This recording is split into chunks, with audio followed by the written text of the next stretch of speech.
Alors nous allons voir ce que on peut vous demander dans ce qu'on appelle les études statistiques. Donc les statistiques, c'est quoi? C'est l'étude de séries de données. Donc ça peut être une série de données de température, de masse, de notes, de nombre d'habitants. Voilà, dès qu'on a une série de données, on a différents outils pour essayer d'en tirer un maximum d'informations. Alors, par exemple, imaginons que voilà, un professeur a corrigé 31 copies et voici les notes sur 20 qu'il a obtenues. Alors la première chose que l'on peut faire, c'est de remplir un tableau, hein, comme je le présente ici, qui s'appelle un tableau des effectifs. L'effectif, c'est le nombre 2. Donc tout simplement, j'ai mis les différentes valeurs de la série.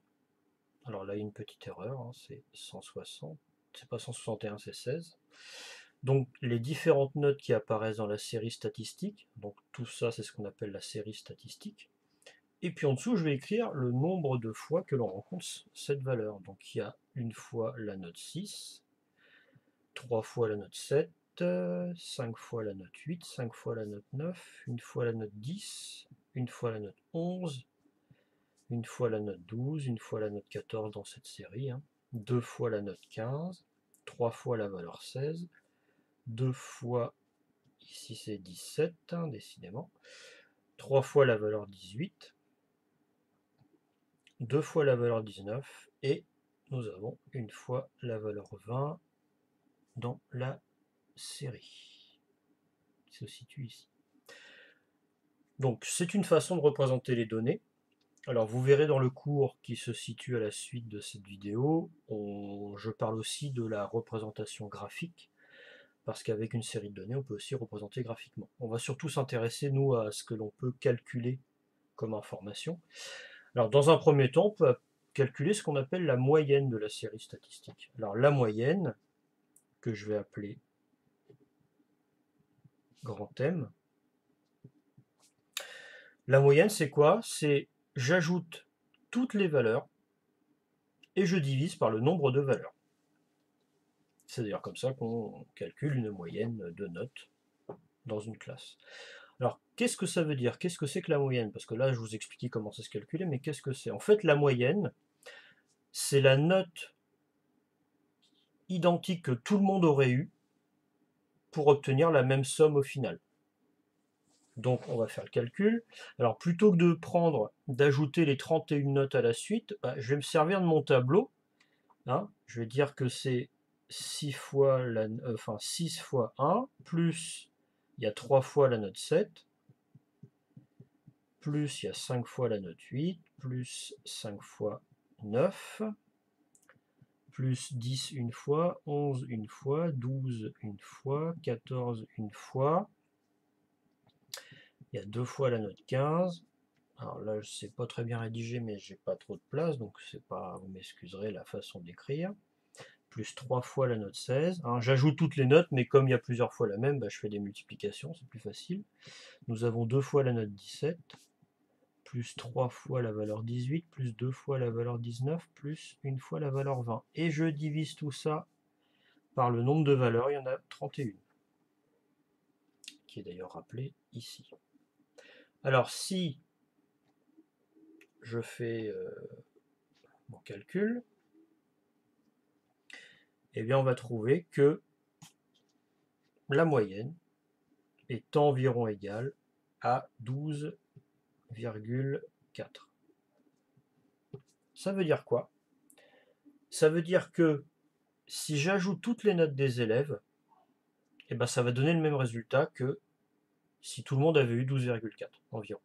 Voilà ce que c'est que la moyenne. C'est tout simplement quelle note on aurait eu identique tout le temps pour que ça fasse la même somme que les notes de départ.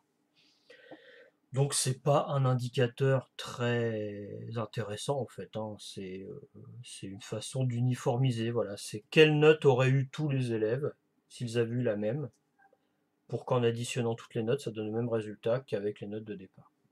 Donc ça c'est un premier indicateur à connaître. Un autre indicateur qui est plus intéressant à mon sens, c'est ce qu'on appelle la médiane. Alors je vais l'appeler petit m. La médiane, c'est la note qui partage les 31 valeurs en 2 paquets de même taille. Il va y avoir, ça veut dire que il y aura autant de notes plus petites que la médiane que de notes plus grandes que la médiane. Alors pour faire ça, il faut déjà commencer par ranger les notes dans l'ordre croissant. Donc je vais le faire ici. Donc on range les notes dans l'ordre croissant. Alors je vais utiliser mon tableau, donc il y a le 6, il y a 3 fois la note 7, il y a 5 fois la note 8, 5 fois la note 9, une fois la note 10, une fois la note 11, une fois la note 12, une fois la note 14, 2 fois la note 15, 3 fois la note 16. Là c'est pas un calcul, hein. J'écris juste les notes dans l'ordre croissant par rapport à ce qu'on m'a donné au départ. 2 fois la note 17, 3 fois la note 18, 2 fois la note 19, une fois la note 20. Voilà. Donc j'ai seulement réécrit la série statistique, mais en rangeant les valeurs dans l'ordre croissant. Et la médiane, qu'est-ce que c'est? C'est la note qui partage la série en 2 petites séries de même taille, de même effectif. Alors, puisque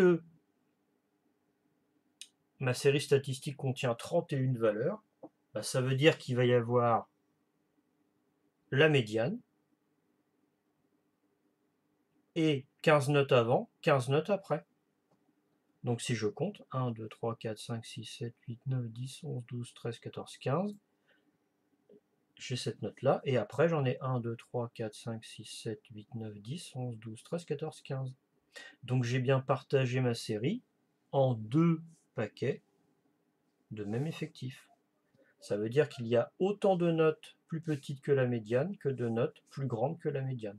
Voilà ce que c'est que la médiane. La médiane, c'est la valeur de la série qui partage la série en 2 groupes de même taille.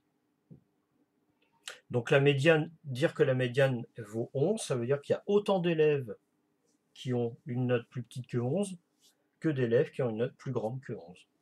Donc ça, c'est le deuxième indicateur à connaître. Donc on rappelle moyenne, médiane. Donc ça, c'est rappelé dans votre leçon juste après. Et il y a un dernier indicateur qui lui est très facile, c'est ce qu'on appelle l'étendue, que je vais appeler E. Bah, l'étendue, c'est en gros, étendue, ça veut dire comment la série